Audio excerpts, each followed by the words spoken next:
This is Burn for Georgian Crossroads. No, it isn't. This is... Little girl wants to come up here and I just chased her away. And so what we're going to do is we're going to take a drive in a bus up to an amusement park, Mtatsminda Park. Then we're going to walk down the mountain to my house. But I'm not taking you all the way home.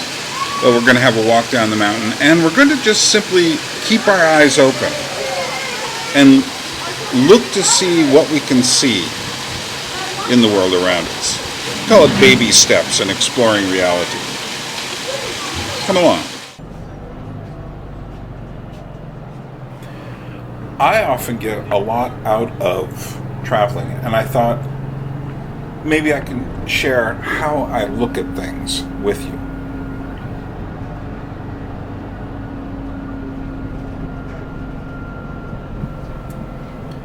And as we near the gates of Mtatsminda Park, the traffic and the parking situation gets bizarre.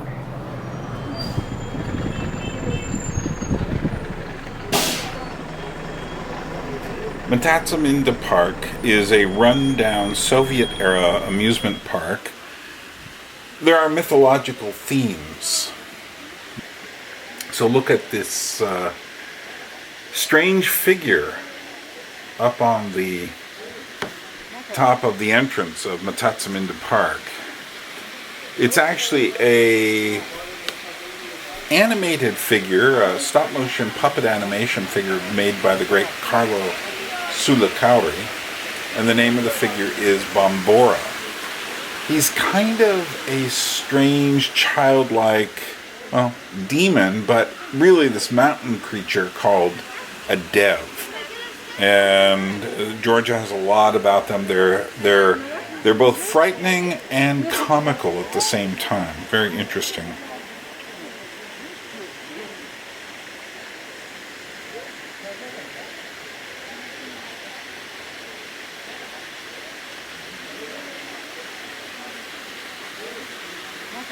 We start looking at this kind of Soviet-era googie architecture, which is filled with imitation cracks, but also real cracks. That is, these things are old and falling apart. And, of course, there's the blue of the water. Interesting that in many of these amusement parks, the water is always this color blue. I think it's that way for two reasons. One, safety.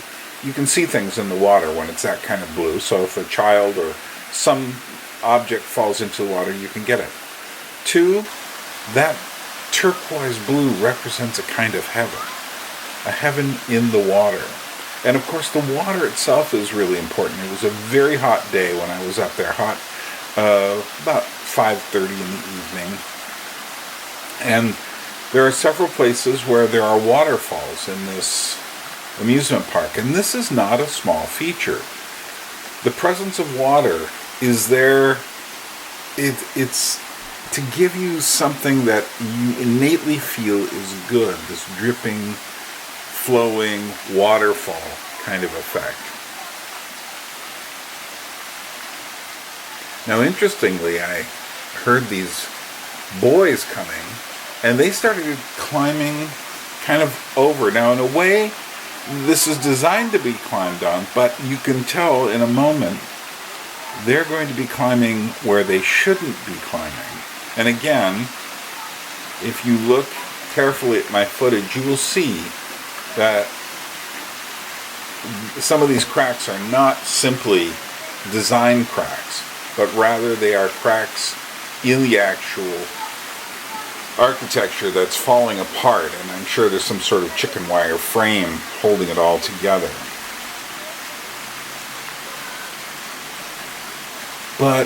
And what are they doing? They're teasing each other, they're pushing each other.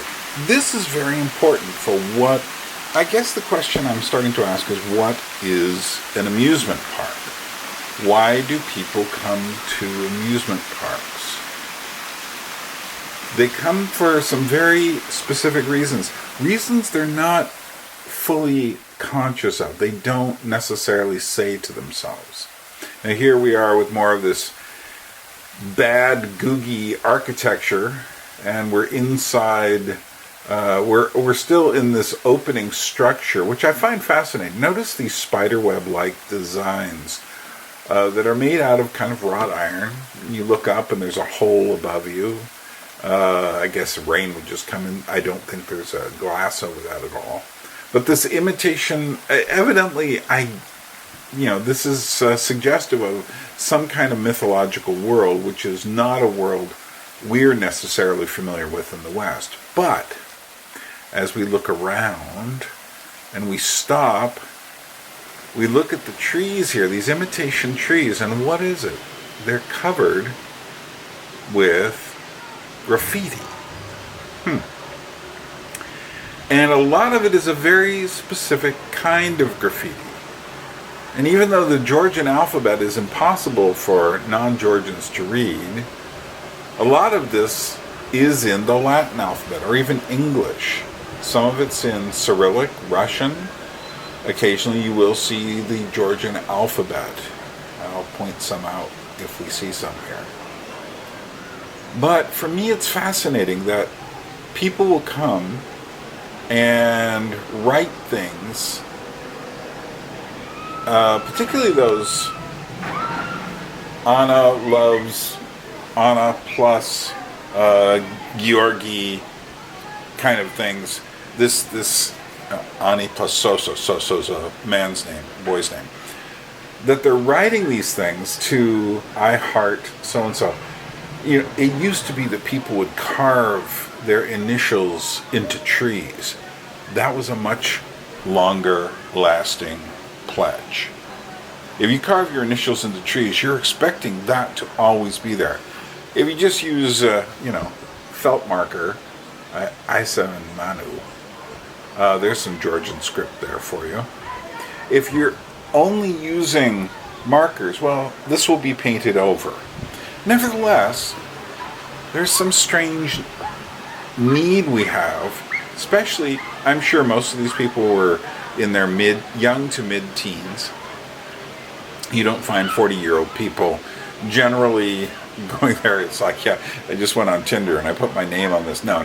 You don't find them graffitiing in the same way, and it would have to be highly unusual. Now,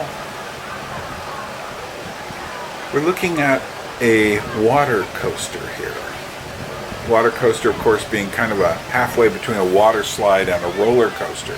So you have a little boat or cart, and then you have an area where you're basically free falling. You're not on any actual tracks anymore, down into a pond. Now this is actually, I think there was a guy laying down in that, but the point is that right now we're looking at some empty ones. But I started watching this, and this is when I started thinking to myself, like I said, I didn't come here with any specific thoughts about what I would say. But what I decided to do is to just start looking at things and seeing what suggests themselves to me. Now, of course, believe me, this is not the first time I've ever thought about an amusement park, or a traveling carnival, or a fun fair, or all the different words we have for these things. But now watch this. Now, there was a guy in that. Of course, he didn't scream. And of course, part of the reason to come here is for a young man brings his girlfriend or a girl he's interested in, or his wife, and she screams. But what does he do? He either acts the man who doesn't scream, or he protects her. Very similar to what happens in a horror film. And this is like a rite of passage to come to this kind of a ride. Now, the more you think about it, the more you realize that all amusement parks are like this. And that these rides that make us scream and laugh are not simply about having fun. Now, this is often the word that is most often used. We're just having fun. We're going, and it is fun. I've had a lot of fun at amusement parks. But that's not the main point. Now, we're going to watch these people on top, and there will also be another one coming around on the bottom run around the same time. Listen to them.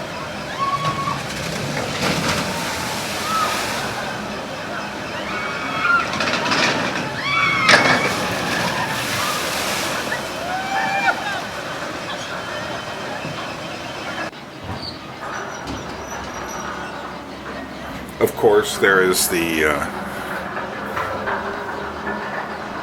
splashing of the water for an extra little buzz. But listen now. We're in a different part. You can hear the carts being towed up. We're actually on a hill overlooking the actual tracks, which are towing people up. Turns out they're really some sort of rubber roller that the boats are going on. But that sound, that creaky, clanky metal sound, is part of the experience as well. And on a good roller coaster, that creaky, clanky sound is the sound of nightmares. I'll tell you a little bit about one of those a little later. But it's important somehow to have these sounds. So the sounds can be the just that feeling of, they design these in. These are not accidents, these sounds. They could make them. In fact, Disneyland tends to make roller coasters and such as silent as possible, so you get the feeling like you're flying, like you're in a spaceship or something. And here, I like this. This little kid's looking down, and he's basically saying, could I do this? So he's testing himself. And then there are two younger boys up there, and they're about to come down. And again, it's a test. Okay, they're coming around, and now they're going to go down. And this little boy keeps watching. This is important for him. And there you have it. You've challenged death and won. Of course, that's what it is. Speaking of challenging death, most amusement parks also have a horror ride or a haunted house or some sort of truly dark spectacle. This one is a little mini roller coaster in a dark, forbidding world.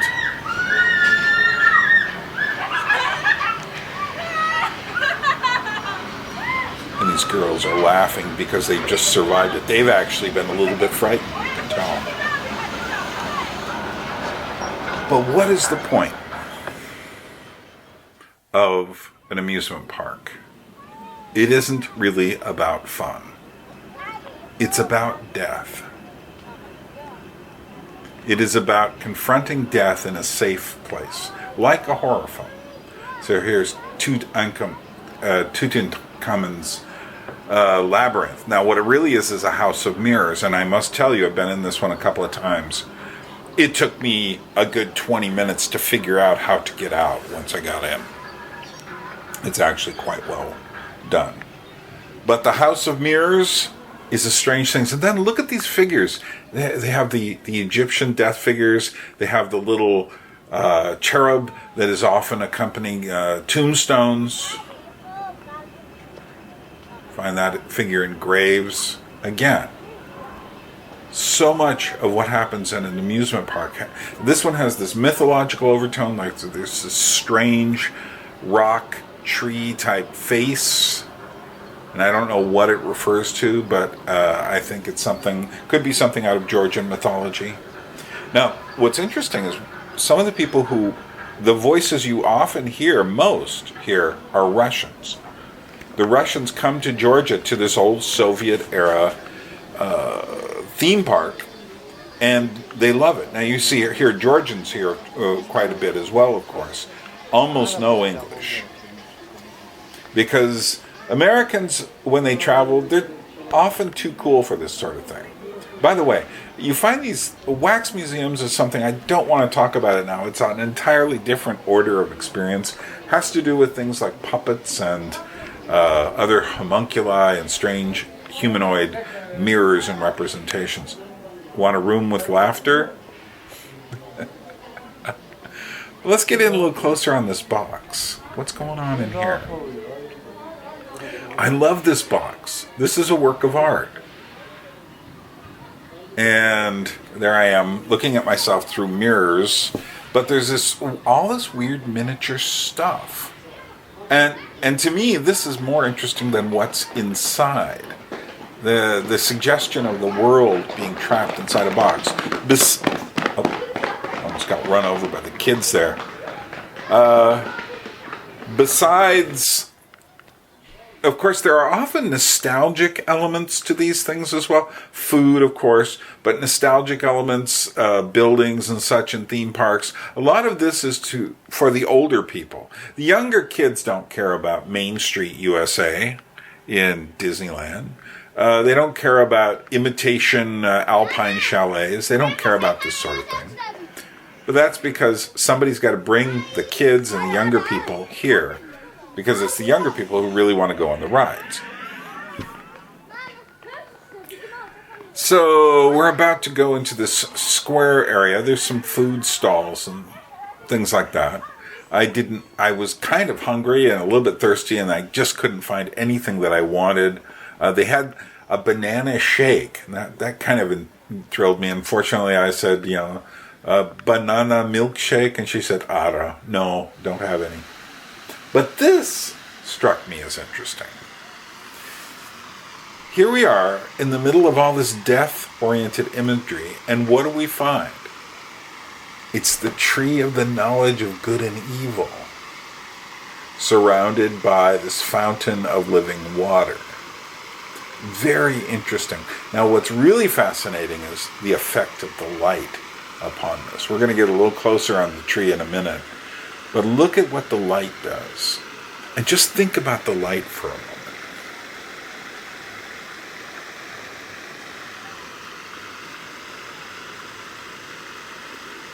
The sun is getting lower in the distance. And it's almost like the tree is weeping. And there's an owl, which represents wisdom, and a squirrel, which represents thrift, putting things aside. But then again, the tree stands in this very symbolic fountain. And when you go back up and look at the tree again, is that Minerva's owl? Whatever it is, the owl is wisdom. But if we look a little bit further, what do we find? The apple. And it is the tree of the knowledge of good and evil. It represents death. It's not the tree of life. Fascinating. Now look at the light coming through here again. And light is going to become very important as we continue with our trip.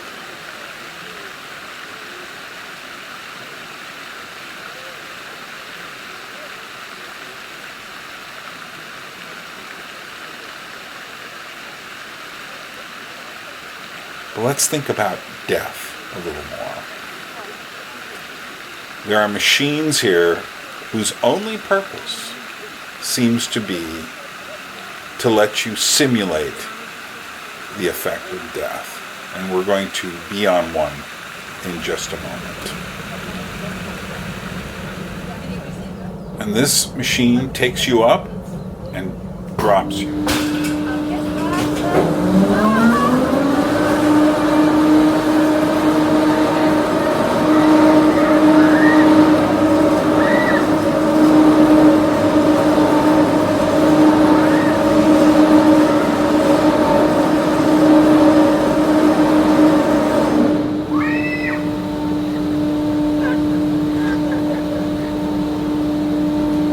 Russian girls are up there. And here's the torture of this machine. It's going to drop you with extreme speed to let you feel the effect of falling to your death. But it's all about the tension of how long it's going to take before it drops you.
And strangely, these girls now feel more alive for having braved death. Well, of course, there is one machine that pretty much every good amusement park or carnival has. And it is the machine that is a rehearsal for death more than any other. And it is the roller coaster. Now, this one wasn't working today, unfortunately. But it looks really frightening. And the frightening does not come from how high. It comes from how noisy, how precipitous the fall, how unsafe it feels. I remember going to Coney Island in New York City, out near Brighton Beach, and I rode on the Mouse, the large white, old, rickety roller coaster there at night. And there were no lights on it. It was not lit up. So you get into the car and it takes you slowly up and you hear the and it's so loud, and the entire thing is made out of wood. And it is one of the most unnerving experiences I've ever had, because then you're dropped into pure blackness. And this isn't like Disney's Space Mountain. This is real darkness, and the sound is terrifying. It was a great ride. But what is an amusement park? Please don't tell me it's about fun. It's about death, really. And if you look at it that way, it all changes, and it all becomes, for me, very meaningful. But then again, I like horror films too. There are a lot of people who don't want to face death. And sometimes in the amusement park, death and beauty are intertwined, as in this extremely large Ferris wheel, which is not only very big, very slow moving, but it's sitting essentially on a steep incline over the entire city. So you've got not only the height of the Ferris wheel below you, but the entire city below you. Another 1,000 feet, 300 meters down below you. Fascinating. Just to multiply those effects. I have not been on this yet. I'm waiting to. I really want to go in the evening when it's starting to get dark. But I didn't do it this time. But I really love watching this thing. This slow. I can see it from down below on Rustaveli Boulevard. I look up and I look just to see, is it moving today? Because sometimes during the middle of the crisis, it wasn't moving. But sometimes it was, and no one was on it. And I think the city just paid for, or the state rather, probably paid for the electricity to stay on, because it's really colorful at night, and it glows different colors. But it is also, I mean, maybe you've never thought of a Ferris wheel as a symbol of death. I have, and I'll tell you why. When I was young, I picked up my fear of heights from a Ferris wheel.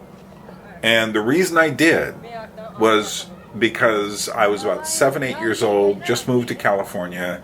I was with some friends, and my mother took us to this traveling carnival that was in the parking lot of a shopping center. And there was a small, compared to this, almost not tall at all, Ferris wheel that was open. It was just a small, it was probably about 2-3 stories tall. Not very tall as far as Ferris wheels go. And we went up. And when you're on them, to get someone at the bottom off, they would stop it, let the person get off, put someone else on, and move. Which would mean the people at the top were left just kind of sitting there. Unlike this machine, which moves slow enough that anybody can get on it, and they never stop it. And I got stuck up there. I was with 2 of my young childhood friends, and they were sitting on either side of me, and I was in the middle. And I don't know if I'd ever been on a Ferris wheel before. It was certainly one of the first times I ever had. But what happened was, I wanted to go up there. I enjoyed it. I didn't have a fear of heights on the way up. We got stuck, and they said, "Ooh, let's rock it." And they rocked it back and forth and back and forth. And I looked straight down as they were rocking, could see the ground below me, and I was so afraid I was going to fall. And they were, of course, laughing. And at that point, I picked up a fear of heights. Interestingly enough, though, I lost my fear of heights on a Ferris wheel as well. There was a Ferris wheel that was 3 times the size of the one I gained my fear of heights on. It came to the town of Petaluma where I was staying. And this was during the Jesus People times, but we would have fun. We weren't all just, raving Christian hippies. And I told my friend Kenny, I said, okay, look, I want to get over I was about 21, 20. No, what was I? About 20. And I said, look, I want you to take me out. This was one that had 2 wheels and a huge axis in the middle. So the axis spun, each of the wheels spun, and so did each of the cars spin. And they spun in such a way that you could turn them all the way over. So it was like 1, 2, 3 different ways you could spin over and over, and you'd go upside down, and they were in total metal cages. And I said to him, look, I want to get over my fear of heights. So here's what I want you to do. I want you to go with me. I know you have no fear of this thing at all. And I said, I just want you to spin it. And no matter what I say to you, do not stop spinning it. It's just like, I'm going to get really afraid, but don't worry about it. I'm trusting you now and such. And so he spun it and spun it out. I just went nuts at first. And then I noticed something that I never got over, and I always see this now, even though I will occasionally get a twinge of vertigo here and there. And what I noticed was that there's a point at which fear pushed past a certain level shades in one direction into awe and reverence. And that's what I felt. I felt this elation past the point of fear. And to me, that was the answer to the question of how to get over this fear of heights, was to push it past. Later, I went on to a very big one in Coney Island called The Wonder Wheel. Woody Allen has a movie with the same title. Similar as this, but much older style, more rickety, open to the world. This looks like it has glass and such. This is more like the London Eye. Probably made by the same Belgian or Netherlands company that makes these things so well. But I went up with some friends, and they were both petrified. And I realized, because they're holding it in. They're not afraid. There's a reason you scream on roller coasters, and a reason, here's the interesting thing. On a really good roller coaster, even the guys have to scream. It's great. It's because you have to break it down. You have to get the person to the point where they're willing to, in a sense, let go. But my friends just held on to their fear as we went around, and it took it up. And that Wonder Wheel in Coney Island, doesn't shake any more than this, although I must say it's a rickety, well, it does do some weird stuff, but it's a rickety machine. And it just generates a bit of fear. And I think that the best way to get over these kinds of things, I think that's what amusement parks are here for. They're a challenge, they're a host, a cluster of symbols, often around death, often around nostalgia, often around laughter, often around screaming.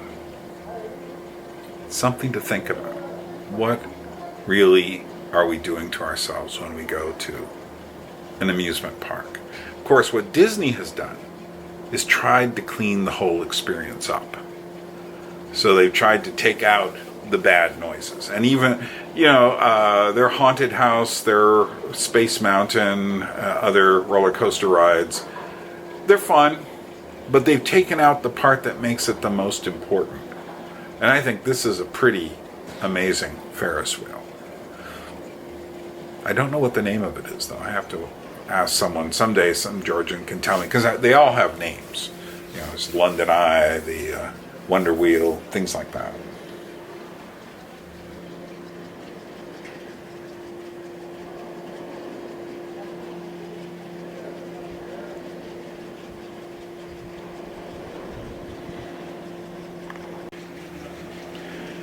So we're going to think about walking down the mountainside now for the second part of our journey into reality. This part of the journey, in a way, it's what's interesting is that we are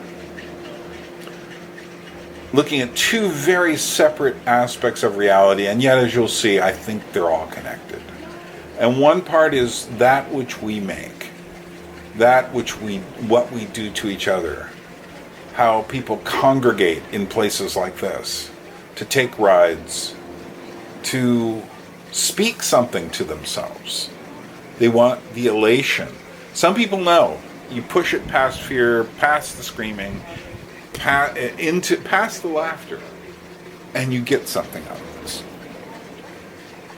Other people can never get over it. And truthfully, some of these devices we've invented are ingenious. That whole imitation falling machine. I've seen people, in some places they go up and down and up and down and up and down. I've been on one that was like that. This was a rather flimsy version of it. However, what makes this one different is the way they just hold you up there without. It's kind of like, go for lunch and come back and we'll drop you later. You don't know when it's going out from under you. But what we're going to do now is walk through a more natural world. The side of the mountain. It's not a park. Well, maybe it's part of a park. They've recently refurbished the trails. But as we go through, we'll see some people just kind of relaxing on the sides of the near the Ferris wheel.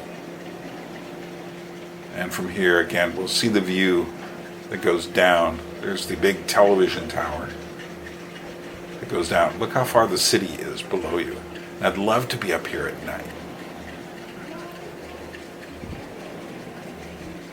It's kind of a cool idea.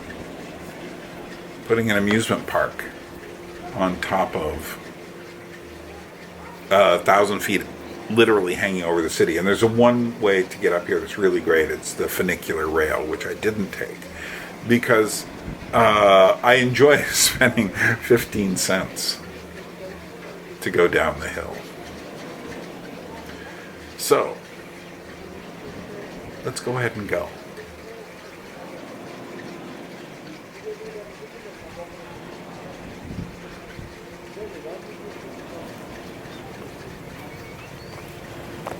So one thing that I am struck by, I could say I'm struck by the shadows on the city, and I am.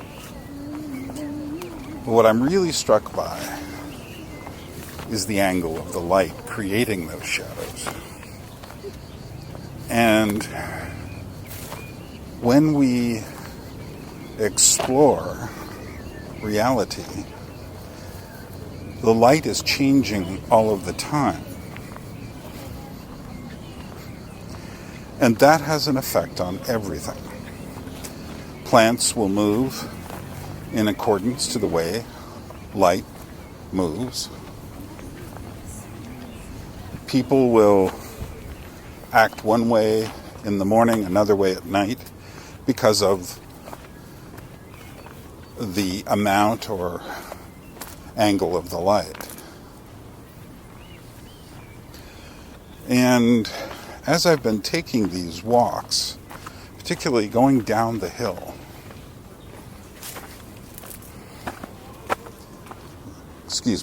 down the mountain, I am struck always by the light of the moment. I'm about to pass a couple people on the trail.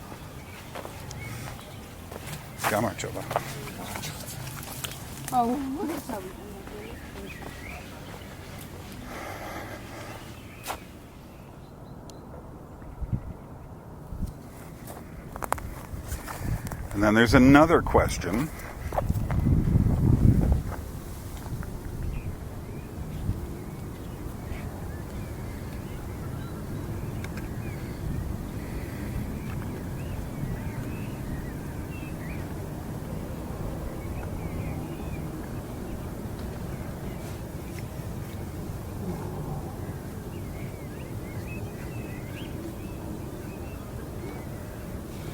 And that question is,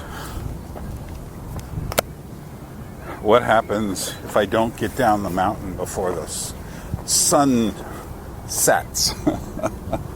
Well, fortunately, I know pretty much exactly where I am. But that brings on a whole different aspect. And that is our relationship to the dark. And we do have one. Half our lives are spent in darkness. And we have many stories about the dark. And some people will say, well, we do get superstitious. Well, we do. But I have been in the woods in Alaska on a day without a moon.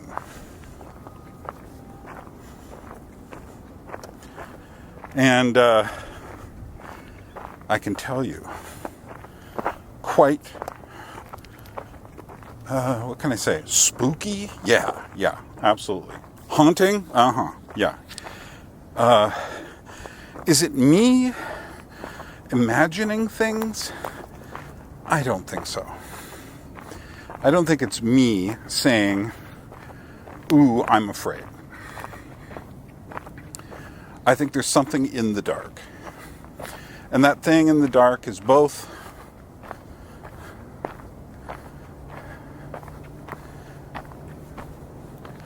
it's a tangible thing.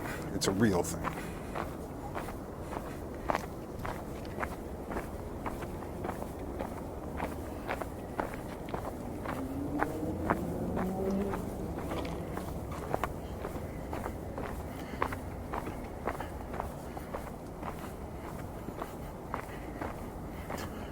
The darkness has, as Kirk Douglas so eloquently put it in the movie The Bad and the Beautiful, the darkness has a life of its own.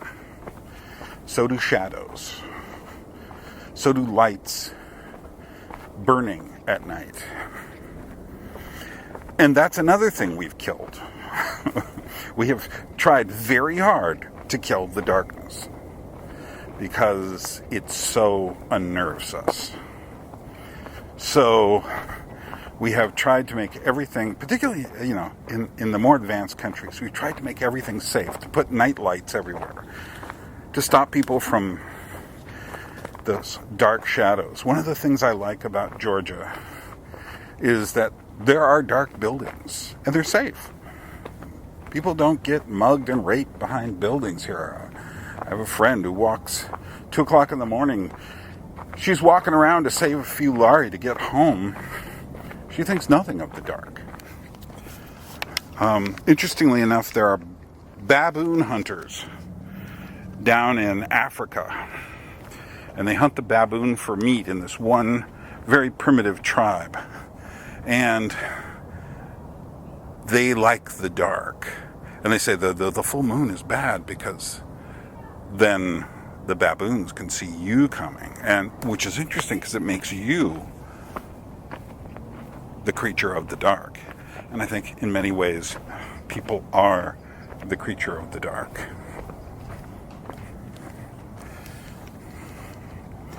We are both light and dark.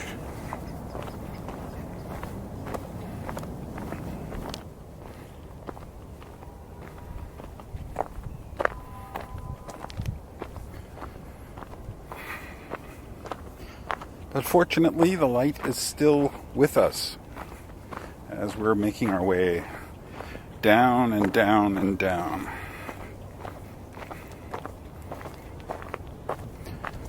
And there are different ways down the hill. I could spend a long time just talking about trails and directions and such like that, but that's a different discussion. But basically, see, there are many people who say, well, yes, you know, we get these symbolic images from nature, or we have this symbolic resonance. But I would say it goes far beyond that. Who we are as spiritual beings is completely related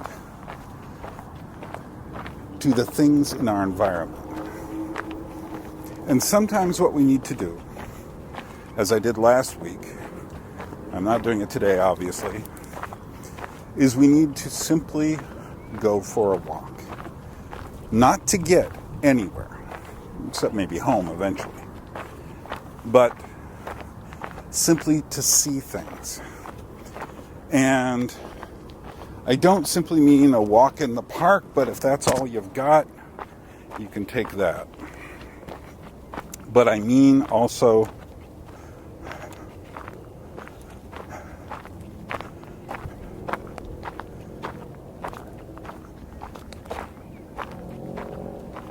just a walk to see things. Take a walk like Tarkovsky made films, exploring the landscape.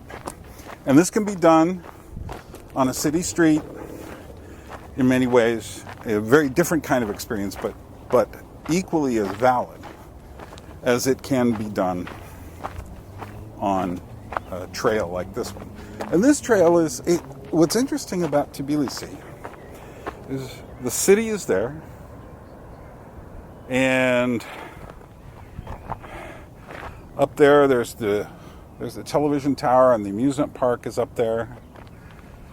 But beyond that, you can just go on and on and on. Very few big cities right next to rather endless, open, not wilderness I wouldn't call it, but nature. It's certainly not as wild as it would be in Alaska, although the Caucasus Mountains, which are that way, are certainly very wild places. And I look forward to taking a trip up to them this coming week.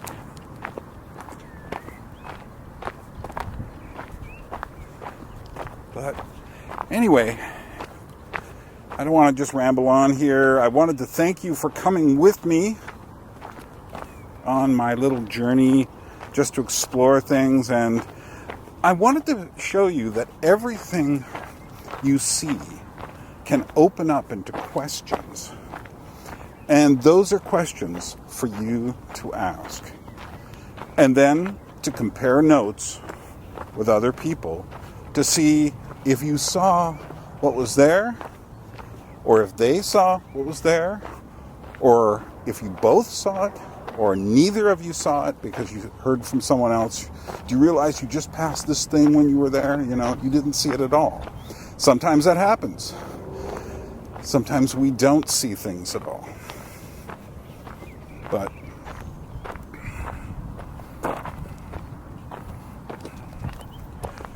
But I want to encourage you to start looking at the world differently. So this is Bern in Tbilisi, Georgia, in a very different mood. I'm asking you to ask questions, to go into nature and have the courage to ask what it is you're looking for. We'll see each other later.